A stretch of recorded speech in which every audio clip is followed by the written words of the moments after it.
మామ ఇంట్లోనే సింపుల్ గా టేస్టీ పప్పు గారెలు చేసుకోవాలనుకుంటున్నారా? అయితే వీడియో మీకోసమే. వీడియోని అయితే ఎండ్ వరకు అయితే చూడండి. మామ అందరికి నమస్కారం, welcome back to my channel. ఈ రోజు నేనైతే మా అత్తమ్మ వాళ్ళ ఇంటికి అయితే వచ్చాను మామ, చిన్న పని ఉండి. నేను వచ్చినా అని చెప్పేసి మా అత్తమ్మ అయితే పప్పు గారెలు అయితే చేస్తుంది మామ. పప్పు గారెలు చేయాలంటే ఫస్ట్ అయితే ఒక 3-4 గంటలు అయితే పప్పు నానబెట్టుకోవాలి మామ. పప్పు గారెల్ని ఒక్కొక్కరు ఒక్కొక్క రకంగా చేసుకుంటారు మామ. కొందరు పెసరపప్పుతో చేసుకుంటారు, కొందరు బొబ్బరి పప్పుతో అయితే చేసుకుంటారు. మేమైతే 2 మిక్సింగ్ తో అయితే చేసుకుంటున్నాం మామ. ఇంకా నానబెట్టుకున్న పప్పుని మిక్సీలోకి వేసేసుకొని ముక్కలు అయితే మిక్స్ చేసేసుకోవాలి. పప్పు మొత్తం మిక్సీ పట్టుకొని ఒక గిన్నెలోకి వేసుకున్న తర్వాత పచ్చిమిర్చి, కరివేపాకు, జీలకర్ర, కొన్ని వెల్లుల్లి అండ్ కొంచెం ఉప్పు వేసేసుకొని మంచిగా అయితే మిక్స్ చేసేసుకోవాలి.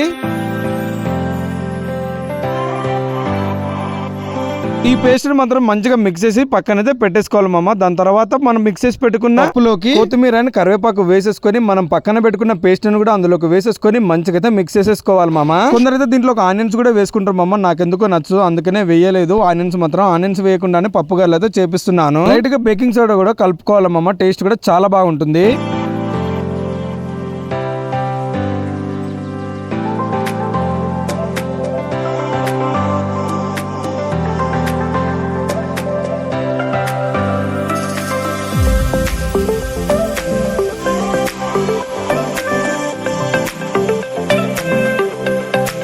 ఇంకొక ముక్కుడు తీసుకొని కావలసినంత ఆయిల్ పోసేసుకొని నూనె వేడెక్కాక పప్పు గారెలు వేయడమే. ఇంకా